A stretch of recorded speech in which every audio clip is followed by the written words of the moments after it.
What happens when people get into a place where you are somewhere along the way choosing someone else instead of yourself?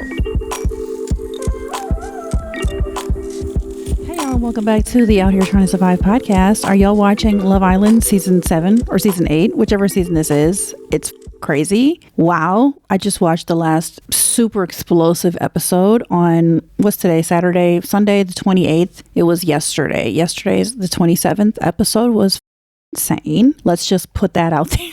I've never seen anything like that on Love Island. And I love me a love reality show. But the internet is dragging Melanie and Anaya and defending Melanie and Anaya. And it seems like it feels pretty split down the middle. Now, I'll be honest, I don't spend like a ton of time on TikTok keeping up with everything, but I have been hearing a bunch of Pick-meisha talk around Anaya and Melanie. I think I want to talk a little bit more about how Anaya fits into this whole topic of the pick me thing, about their desperation, but particularly Anaya. It really broke my heart when she was crying and she was like, "You didn't pick me. You didn't pick me. Here, I picked you. You didn't pick me. You didn't pick me. And this was the decision where you could pick me and you didn't pick me." I was like, oh God, like that is going to be chopped up, clipped up, and fed to the TikTok fodder mill, this poor child. You know, a lot of people are saying they have no self-respect, talking about Melanie and Anaya. And I'm not going to go into where I'm at with it. I will in a second. But I wanted to say something as an empath. So I'm a strong empath. I'm someone who literally leads with empathy, kind of as like a dominant personality trait. Actually, for my job, they just had us take the Gallup Strengths Finder, and empathy was my second gift. So empathy is a big part of my worldview, just who I am as a person. So if you don't want to hear me being empathetic or you're allergic to empathy, you probably don't like me or my channel. So I do have empathy for both Anaya and Melanie, but I can also hold it in tension with the correction that I have for them in how I've seen this play out in my own life. So just know that I have empathy, but then I also have the nuance of, and y'all can do better. But part of the reason that I have empathy for these girls is because I've been one. Yeah. And I lived in a lot of pick me shit. I did a lot of pick me shit in my life. And that's something that, number one, I don't think was a good thing for me to do. Number two was self-abandonment. And number three, caused me a lot of pain. And number four, I'm glad to not be participating in anymore. But at the same time, we can't expect people to be perfect and never go through the things that actually cause them to learn to change the behavior. And these are young women. And if I had been 21 or 22 or 23 or 24, I believe they're all under, let's just say 25. Most of them are under 25, I think, except for Bryce, who's 29. If I had been on a reality TV show when I was that age, there would be no end to the amount of things that would have been said about me. And I try to lead with that and remember, like, all of these people talking all of this shit about Anaya and Melanie and you know, and Casey. I mean, there's a lot of, but I'm just going to focus on Melanie and Anaya in particular. Y'all have to remember, you have your own struggles. You're not perfect. You're not all out here in super healthy relationships yourselves, or ever been in super healthy relationships. And your shit stinks too. It's just different. But I feel like there's always a little bit of less empathy for women who struggle with pick-meism than other struggles. Maybe it's because the consequences are more drastic. I'm not sure what it is. Whatever the case may be, I think people are being a little too hard on them. Now, again, I was kind of I like the whole episode gave me the ick. I was happy to see Trinity and Bryce reunite. But after that, all of the fighting and the way that Trinity was treating TT, the way that all the girls were yelling, hearing Clancy, because I cannot stand that girl, hearing Clancy speak just in general, but all of that yapping, I'm like, y'all, the whole end of it, yes, it was entertaining television, but it was ick. It just gave me the ick. And it reminded me, number one, of all of their ages, because I had to, like, as a woman in my late 40s, be like, okay, remember, these are, to me, as a woman who's literally almost 50, I'm like, Grace, remember, these are children in some way. Like, these kids are my son's age. Like, I have a son who's about to be 21, and I'm like, oh my God, if he were on Love Island, like, oh Lord, I'd be like, I don't know him. I'm just playing. I don't even think he'd be bad. I think he would be Well, actually, let me not talk about my son. I don't need to say that, but he's young. He has a young mindset, and he would not be ready for the psychological damage that show would cause him, for real, me or him. But I had to remember, like, these are younger people. They're adults. Yes, I'm not abdicating them of their responsibility, but also I don't think anyone thinks this. This is why we really need to be very careful with our wording about these people. I don't think any of these people are evil. I don't think any of these people are, have narcissistic personality disorder or psychopaths or sociopaths. I think these are just young people who are immature and making poor choices and crashing out, and it's all televised. I mean, this is what they agreed to. They also agreed to a game. At the end of the day, this is a television show with a prize. They're all playing a game. And I know that's got to be super confusing because it has to deal with your heart and matters of the heart, which is why I could never do it. But what I think this is showing and what I want to talk about today is what happens when people get into a place where you are somewhere along the way choosing someone else instead of yourself. And there are people who are playing this game correctly on Love Island by choosing themselves and not choosing other people and not choosing other people's hearts. And then there are people who are choosing with their heart foolishly and not choosing themselves. And I think that is almost a bigger danger. Pick-meism is about self-abandonment, but there's lots of ways that people self-abandon themselves. Pick-meism is one of them. So we're going to get into that a little bit. So y'all, it's been 6 weeks. Last time I filmed was May 13th. Today is June 28th. I took a little needed and necessary break. Number one, I started working full time, which was a big transition. Number two, I started taking a class again. So I kind of have a little bit of a training development class I'm in, which is taking some time. I also joined a mastermind group, which is beautiful, and I love doing it. My kids also transitioned into being home from summer break. And you know what? I was just like, girl, you are not Superwoman. You don't have to be Superwoman. Take a break. It'll be fine. So in addition to all that, I've been trying to get outside and walk more, take my health seriously, spend time with my kids. It's been a good 6 weeks, but I'm ready to be back. So let's chat.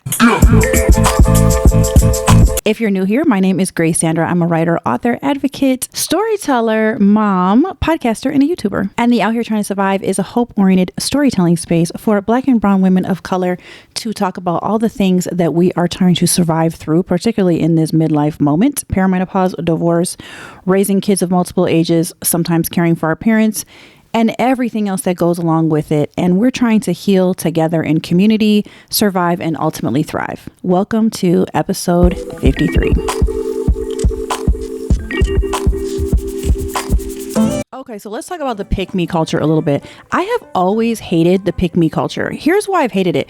Because when people talk about women who are pick-me's or pick-meishas, it's almost always in a way that they sound like internalized misogynists. It just sounds like internal misogyny to me. That's how my ears hear it. I'm not going to sit up and argue with somebody about that. That's just how I hear it. It's like literally if someone sees a woman walking by and they're like, ugh, look at her ass. Her ass is clearly a BBL. And then they just go on and on and on about women with BBL.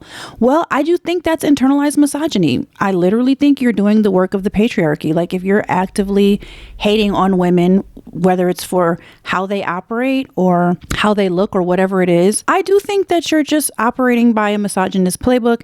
That's just me. I think there's other ways to discuss women in ways that do not cut them down. And as someone who has struggled with being a pick-me, having lack of boundaries, I completely fully understand why I got there, what led to that. And then, as someone who's on the other side of it, thank God, what I needed to do to heal. There was one girl in my life who she never spoke to me kindly about my issues.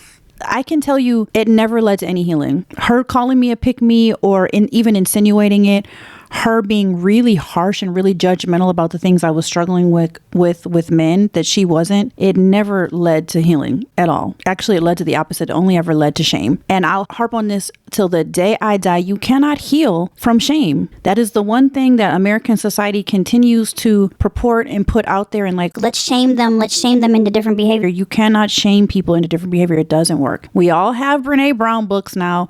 We all know the research has been done.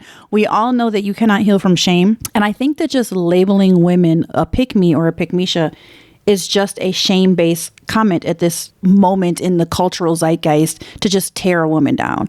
So I'm not going to do that, even though I do think that when we discuss Love Island, my mouth was aghast. The fact that Melanie and Anaya still chose Sincere and Casey, my mouth was open. Like, I was just like, yo, what the fuck? What the fuck? Like, I was not happy about it. Like a lot of people, I just was like, y'all are so dumb. But at the same time, I'm not going to be like, y'all are pick-me's. Y'all are pick-me's. Like, that's just dumb. It's not helpful. It's just shaming behavior. And I don't like it. I don't like it. I'm a girl's girl. I want to protect women. I don't mind critiquing us. I don't mind calling us to accountability. I don't mind people critiquing me. I don't mind people calling me towards accountability. But what I don't like is when we're saying something to people for shits and giggles because we're kind of jumping on the bandwagon. And on top of all of that, we have to ask the question, who taught us that we are women who need to be picked? Where did that come from? Men? We all know that. All of the lies that have been carried down generation over generation, century after century, have been who created them? Men. So just keep that in mind when I see women acting in like pick-me ways. Even when I look back at my own life and I see how I got to where I got, it was the systems that led to some of those things, not the individuals per se. And it's not always that, but I think in a large way, we do have to pull it out from this like individual kind of mindset to look at the wider mindset. How do we even get here? How did we even get here? Why are we calling women pick-me's who have self-abandonment issues? Like, that should be met with mercy and grace. Like, hey, let's look into that. Like, why do you have self-abandonment issues that you're willing to self-abandon for a man? Like, what has you being male-centered? What got you to a male-centered place? That is the conversation that I needed and really ended up having in some ways with myself, with my own seeking out how to be a better woman and a better person and a better mother and a better friend. But it's an interesting question, and it's one that a lot of social commentarians have talked about. So I'm not going to go too in depth with that part, but just to say, can we please stop all the hating on Anaya and Melanie and Titi and Trinity and all these women, all these beautiful Black women, as if they're bad people and not just kind of dumb young adults, you know? But first, let me tell y'all a story. So I got my phone out because in episode 32, I told this story once already. I don't want to tell too much again, but I'm gonna just play this little clip for you. Okay, let's play it. Looking back, it's kind of like, oh girl, like if it were me talking to someone else about the situation, I would just calmly rub her back and be like, baby girl, he don't want you. And there were a couple of people in my life who were saying that, you know, in hindsight. I just didn't get it. I wish I could tell y'all I did, but that's where I'm at. I'm not gonna lie to y'all. I was just like, no, it's gonna be fine. Yeah. But anyway, it didn't end up being fine. And then I found out in the most gruesome way possible, that he had a girlfriend on and off basically the whole time.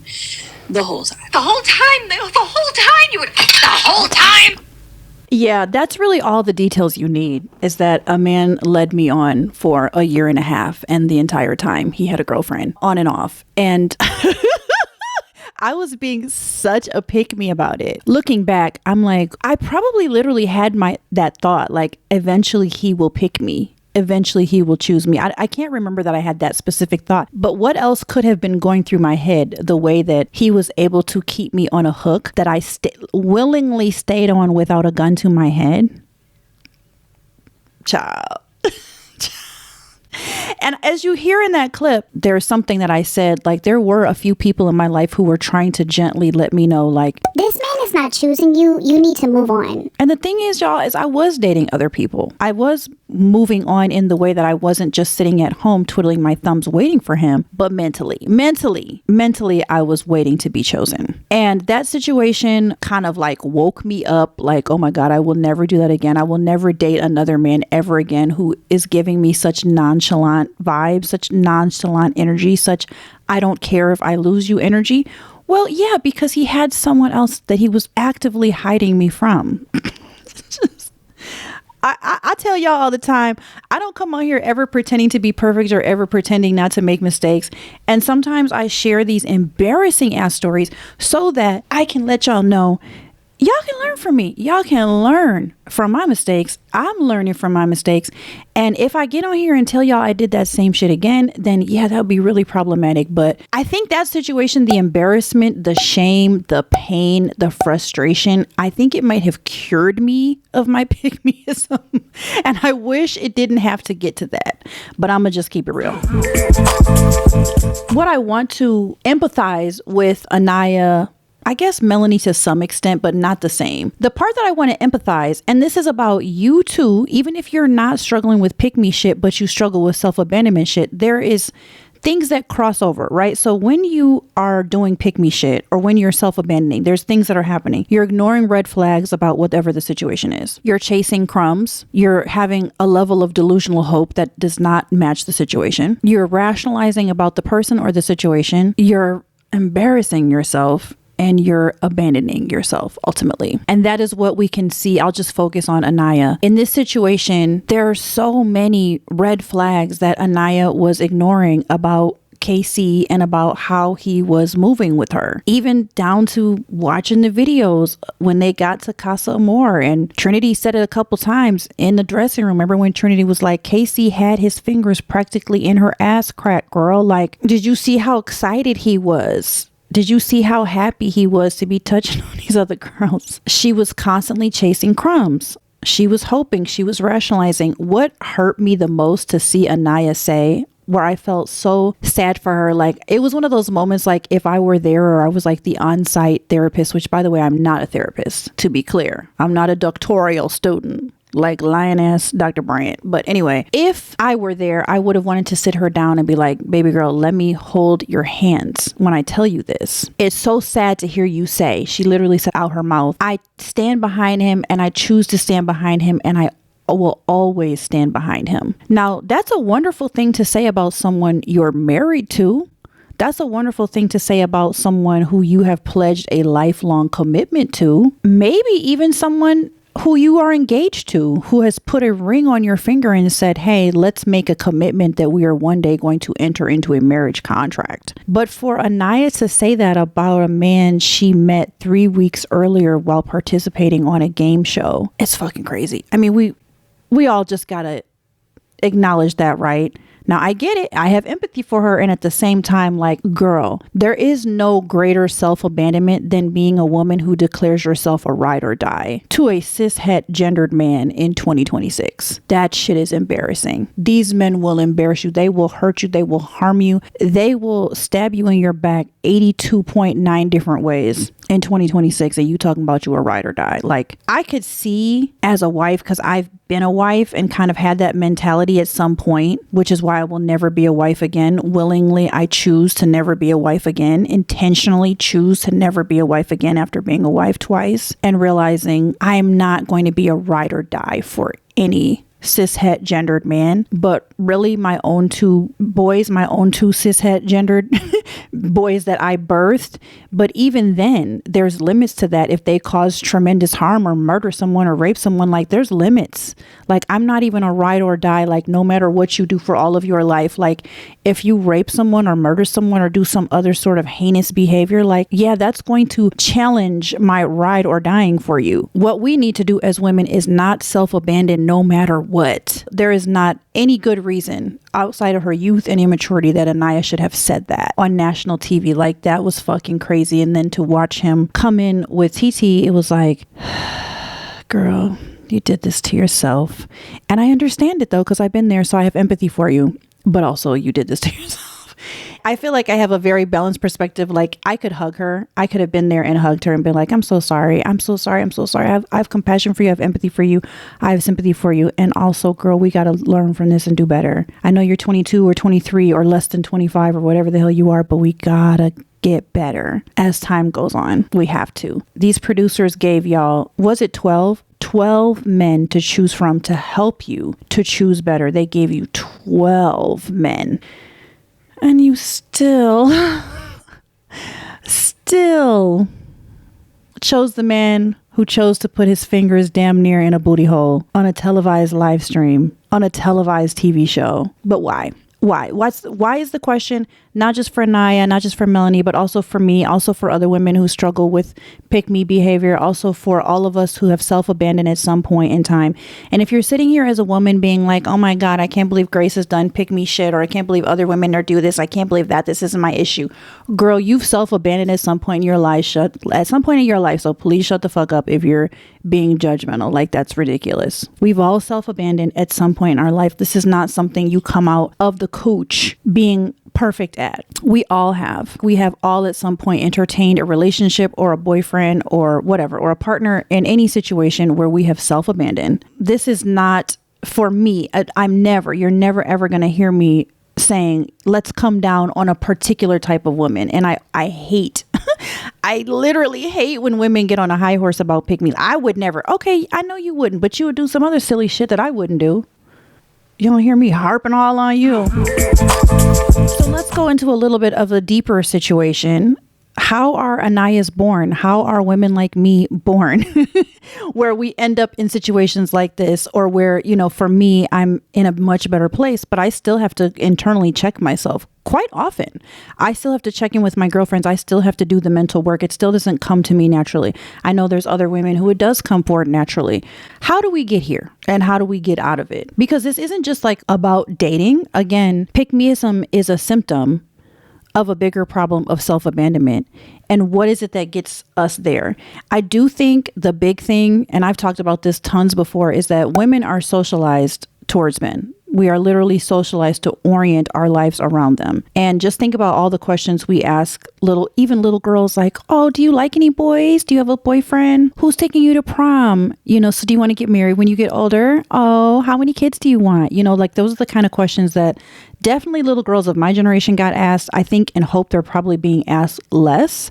I haven't heard anyone ask that to my daughter. I have a 9-year-old daughter. So maybe things are changing. I haven't heard anyone harp on with her like, oh, do you have a little boyfriend and stuff like that, which is just nowadays, if you think about it, is so weird. But as a little girl, who else got asked that? Leave it in the comments. Did you get asked that a lot? Because I remember getting asked that a lot. When was I getting married and how many babies was I having? But, if you think about it, the questions that boys get asked is, who are you trying to be? What do you want to be when you grow up? What do you want to build? What do you want to become? They're not asking, how many kids do you want? People are not asking little boys, do you want to get married when you get older? What age do you want to be married by? And how many kids do you want? And then it gets even more complicated when you add in, for me, being born and raised in purity culture, or being born and raised in like a very highly religious culture, Black Baptist Church, the Black Pentecostals. There's a lot of layers of this about centering men, particularly being sure that our body is a reflection of the centering of men. And that's a almost whole other podcast episode. But I do think that that's an important thing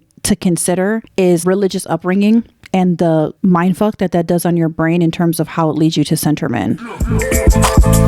And then the whole thing about, we are taught often, and it feels like it deserves to be said again, that we are selfish if we're not centering the men and people around us.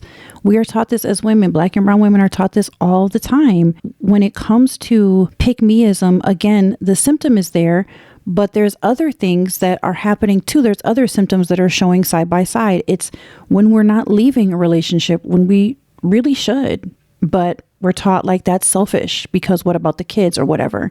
When we're not saying no to people to plan the baby shower or whatever, or to watch our younger siblings, we're taught that we're being selfish if we're not deprioritizing ourselves actively. We're taught that if we take ourselves on a date, or even like let a girl get on Threads and say she's a bad mamma jamma, and everyone is actively trying to tear her down because she's not deprioritizing herself. She's saying, no, I look good, bitch.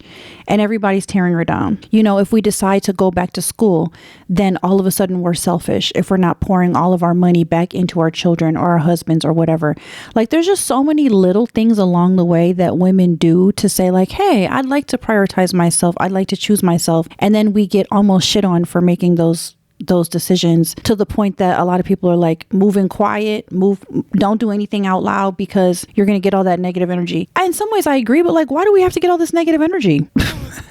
Why can't it be okay for a woman just to literally center herself and prioritize herself, especially if she's not hurting anyone? It's different if it's actual narcissistic, selfish, hurtful behavior towards other people. But like a woman saying she looks good on a Threads post, or taking herself out to dinner, or going back to school, or whatever it is, spending money on herself before she spends money on her children. There's such a constant chatter about women choosing ourselves that it makes sense that part of the system that has been set up is that women choose men and kind of fall in line. And that's still there. I think it's still there. And unfortunately for me, and I'm going to talk about this in a minute, but as a exennial / Gen Xer, basically someone I was born between 1976 and 1983 or 85 or something is considered exennials. Like we're not exactly Gen X, but we're not exactly millennials. I feel it.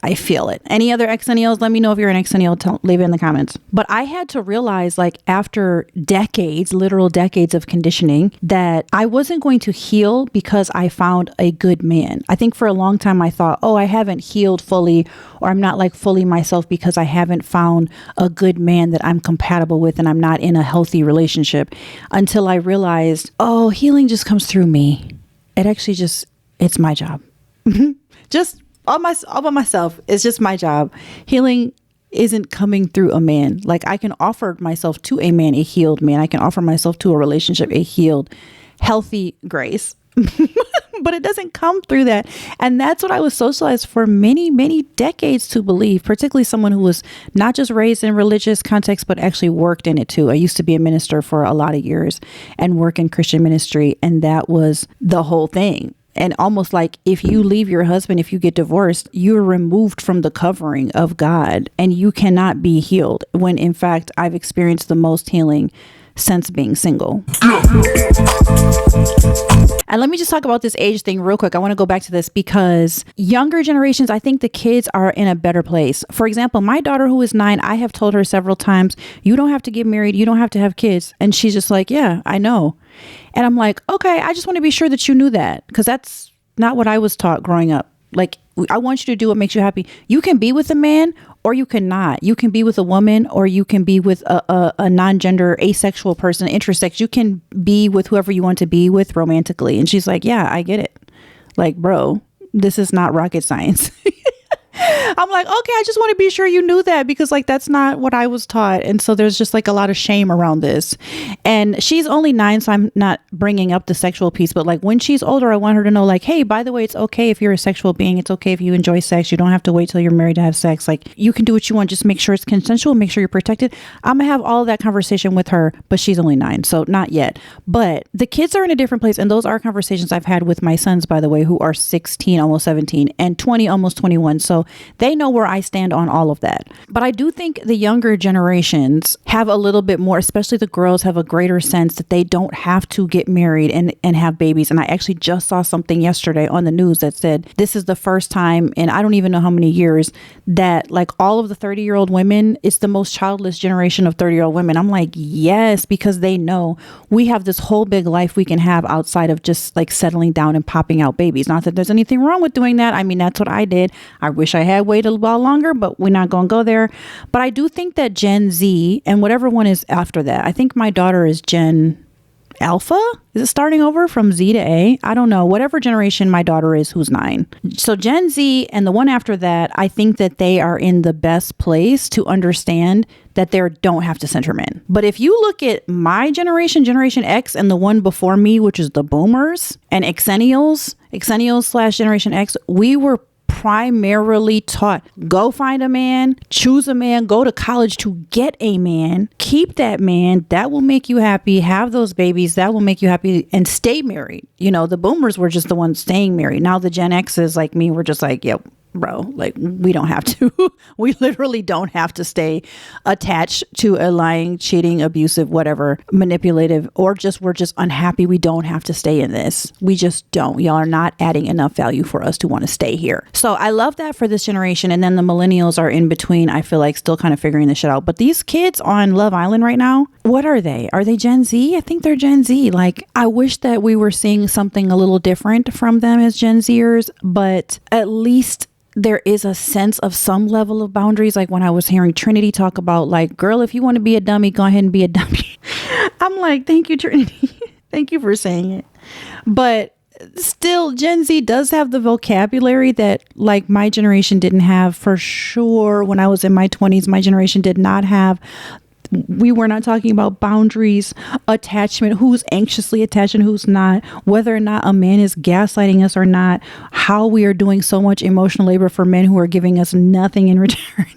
Being love bombed by men only for them to get coochie cat and then dip out on us. Red flags. Like there's just so much vocabulary that millennials and Gen Z have in dating that like us old ass Xennials and Gen X and boomers didn't have.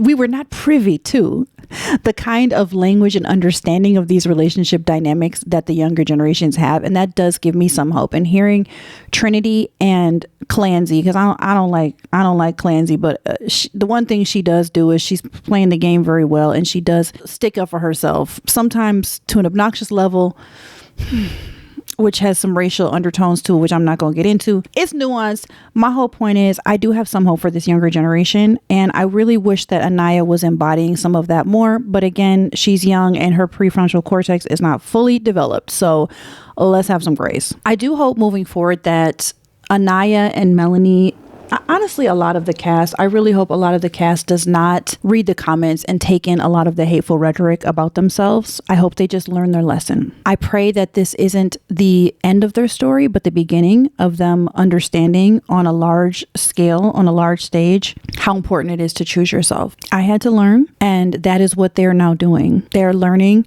hopefully moving forward and leaving this villa to choose themselves. And I hope when it comes to us and our situations and all the ways we might self-abandon, that we learn to finally choose ourselves.